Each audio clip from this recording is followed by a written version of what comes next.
Hello again. If anybody's actually still watching these, I will continue with the Lost Cactus, chapter 3, and I'll be posting it at the same time as chapter 2, so hopefully you can watch them all in unison. Without any further ado then, chapter 3, The Voice of Reason. "Watch out, Daniel Howard," said a quiet little voice. "Sorry, Frank, watch out for what?" "I didn't say anything, Daniel. You hearing voices?" Frank stared at him with bemusement on his face. "You said watch out, didn't you?" The look on Frank's confused face said he hadn't. "Sorry, I must have misheard you," Daniel added quickly and scanned the immediate area. "I said watch out, Daniel Howard. I'm in here, in your mind," the little voice stated in protest. Daniel noticeably paled and ignored the voice. "Please don't ignore me." Daniel scoured the room for the voice's source, worried he was going mad. The new addition in his mind seemed to realise it was being ignored and withdrew to where it had been hiding. Daniel sensed this immediately and disliked it even more than being spoken to. Unimpressed, more than a little scared, and bursting for the toilet suddenly, he went to the men's room as way as protest. When he returned, Daniel was surprised to find Frank and mate in a heated discussion, waving their arms, their faces beset with worry. "You two okay?" His friends startled when they noticed him and quickly changed their topic of conversation, acting as if nothing untoward had occurred. Frank smiled at him and pointed to their answer sheet. "Yeah, of course, we were just discussing question 30. What's the capital of Sudan? You don't happen to know, do you?" Daniel did not know the capital of Sudan or the name of General Gordon, which was the answer to the next question. So, accepting that his friends had been in heated discussion over the quiz, he simply shrugged and continued to think of questions 30 and 31 while he sipped his beer. "The answer's cartoon, genius." The little voice in his mind mocked him, and Daniel stared at his pint, wondering when Peter had last cleaned the ale pipes. "Right, if you're not going to listen, I'm not going to talk, but don't say I didn't tell you so." "Frank, I think it's cartoon," Daniel told the plumber in a shaky voice and looked at his pint with concern. "Nice one, Daniel, nice one." Frank was deeply impressed with Daniel's knowledge of the Sudan. A voice in Daniel's mind returned, and it was General Gordon of Khartoum. "God, you really don't know anything, do you? Just like Melody and Charles said." Daniel had no idea who Melody and Charles were, but he told Frank the answer to the next question anyway. "I'm not telling you anymore, it'd be cheating." The voice was gone. Daniel wondered if insanity could be defined as cheating as he glanced nervously around the room. He was still trying to find the source of the little voice, and he quickly finished his pint in the process, before ordering another pint, which he also quickly finished and had replenished. The evening passed with Daniel wide-eyed and staring both into his pint and around the room. He checked under the counter for hidden speakers and searched around for the source of the practical joke. But Daniel found nothing except for some old gum, a 50p piece, and 4 bar mats, conceding that none of them had secret speakers attached. The quiz finished, and Daniel's team had done even worse than usual. They had come a resounding 11th out of 10, having been penalised a place for spelling. But Daniel did not care about the quiz and was surprised at how little his friends did. Indeed, Frank acknowledged the results with a disturbing lack of interest, in contrast to his usual complaints of quiz fixing. "Well, we should be off then, I suppose," Frank stated as he stood up and glanced nervously around the room. "We'll walk you back if you want, Daniel." Okay." Daniel was perplexed. They never walked home with him. He assumed they lived in the opposite direction, as they always said goodbye at the pub's front door and left him to Abelhone alone. Yet tonight, without explanation, mate and Frank stood, said their goodbyes to Peter and Marjorie, and caught Daniel as he fell off the stool to follow. Daniel's ear seemed to be rotating slightly faster than when he had first entered the pub. Thinking back, he conceded that he replenished the empty pint pot more times than usual in his attempt to silence the voice in his mind. Steadying himself against his friends, he focused his eyes and stumbled to the car park. As he walked, Frank and mate took up positions either side of him, and the trio set off with purpose down the King's Road, his friends allowing Daniel to bounce between them with a distinct zigzag. He was giggling and wearing a silly smile when he decided to tell them about the voice in his head. "It's in here, you know. Don't worry," told him to clear off. Daniel slurred as he pointed to his right ear. The friends looked at each other and then back to Daniel with faces full of concern. Mate peered at Daniel's head and poked his ears whilst glancing inside it. "Don't worry, mates. He's not coming back, but he really did know the Cactus-Chapter was... what did he say it was?" "Okay, Daniel, don't worry. We'll soon have you home," replied Mate. "I understand you," shouted Daniel. "You really must converse with drunk. It's the only time I understand you." Mate smiled warmly and linked his arm with his until they reached the apartment.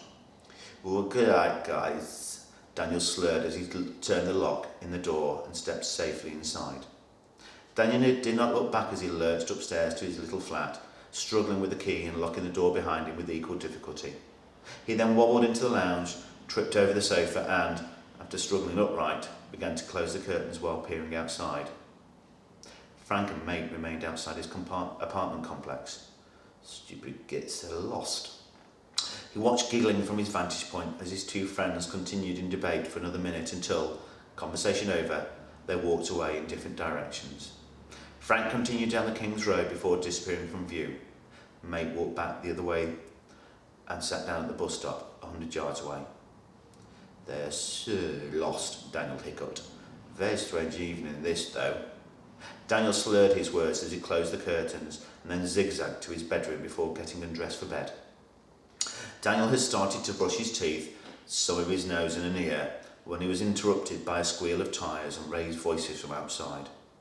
Clumsily, he donned a sweatshirt, getting one arm in a sleeve and the other hanging haphazardly to one side, and he returned to the lounge. Opening one of the curtains, he lurched forward and banged his head on the window. "Oh, crap!" He shook his head and looked in the direction of the noise. Just up the road, a car had pulled up by the bus stop previously occupied by Mate. The empty car sat with its engine idling and its two front doors wide open. Hurriedly, he refocused his eyes and continued to gaze at the scene. There was a rustle in the bushes and a tall figure bolted from the foliage behind the bus stop. Looking back, the man leapt into the driver's side and slammed the door behind him. Without warning, a large shape, like the silhouette of an enormous snake, burst from the same bushes and shot into the passenger side. Then, as if the scene wasn't bizarre enough, the vehicle lurched once as a huge black panther crashed into the closed door and the car tore away, leaving in its wake the huge cat that had fallen nimbly to its feet. The panther growled in frustration, quarry racing into the distance. Daniel backed away from the window, fell over the settee and started to rapidly sober up. Picking himself up, Daniel moved back to the window, rubbed away some condensation with his sweatshirt and gazed back towards the bus stop. There Mate stood. And Mate was in exactly the same spot previously occupied by the panther. Daniel blinked and then gasped for good measure. "Bloody hell, what's going on with me?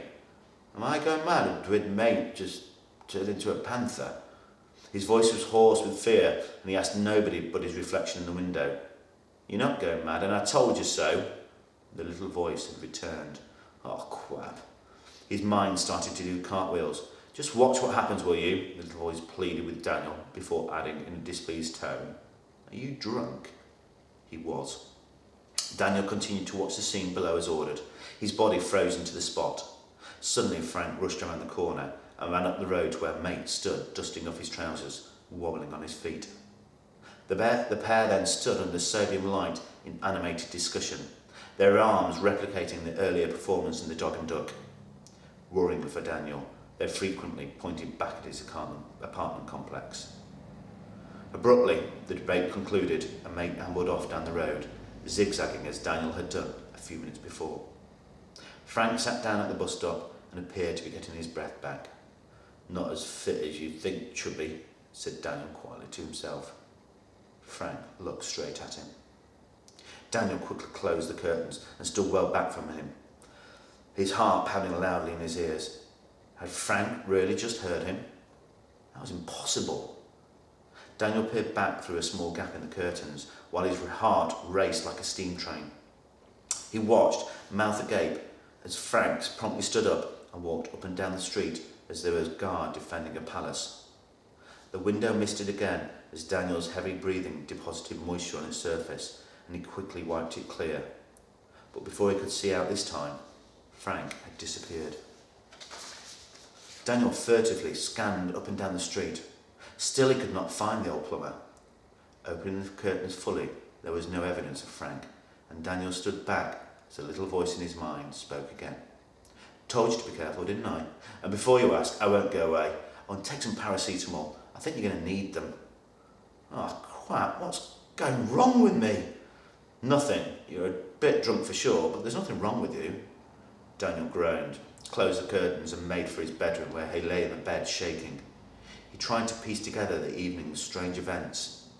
Annoyingly, the voice within his head now hummed happily, immensely pleased with itself as the rest of Daniel's mind continued to spin. Sure, some of the spinning was due to the effects of alcohol on the workings of the inner ear, but a lot was to do with people staring at him in the Dog and Duck, snakes getting into cars, mate emerging from the bushes as a panther, and the incredibly well-of-hearing Frank doing the world's best disappearing trick. Daniel opened his eyes and looked up at his ceiling in an attempt to stop the room spinning. As he lay there with his heart racing, his mind played the events of the evening over and over until, assisted by the effects of alcohol and tiredness, his eyes closed and sleep enveloped him. Dreams gripped Daniel straight away. He was back at work. There, men dressed in black, one tall and the other short and fat, both donning balaclavas and toting crossbows, were huddled around a small cactus in the corner of the bland workspace. As Daniel entered, a cactus pleaded with him for help in a shrill voice filled with fear. The men in the balaclavas looked around and smiled. They ignored Daniel and picked up the distraught cactus, placing it in a green duffel bag. "Get off my cactus!" Daniel shouted, waking suddenly. Sweat beaded on his brow and his head pounded. He was gripped by the unfamiliar urge to get up and get dressed, to get in his car and drive to work. He wondered if he could get to his precious cactus before it was injured, or even worse. He lay in bed and talked to the magnolia space above. "Okay, I should relax, right? I haven't got a cactus at work. If I did, I seriously doubt that someone would go to the trouble of kidnapping it. Even if it can talk." The ceiling didn't answer, and he tried to gather his thoughts. However, the voice in his head was distraught. Having stopped humming, it pleaded with him to do something, anything to save the plan. "Shut up!" Daniel shouted out loud. "No! What are you going to do about the cactus?" "I'll show you what!" He got up and went to the bathroom, opened the small closet and took out 2 tablets his doctor had prescribed the year before. After swallowing the sleeping tablets with some water, he returned to the bedroom where he lay down and was soon in cactus-free sleep. Bleep, bleep, bleep. Daniel lay in his bed with his head pounding, listening to the alarm.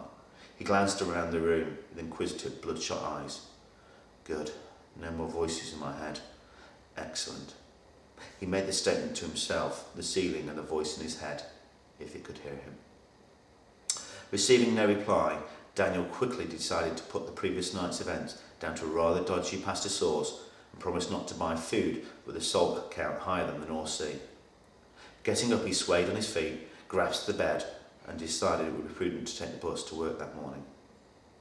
Arriving at Global Management Inc., Daniel entered reception and removed the soaked magazine from above his head before walking to the lift, his head still pounding and his eyes slightly blurred.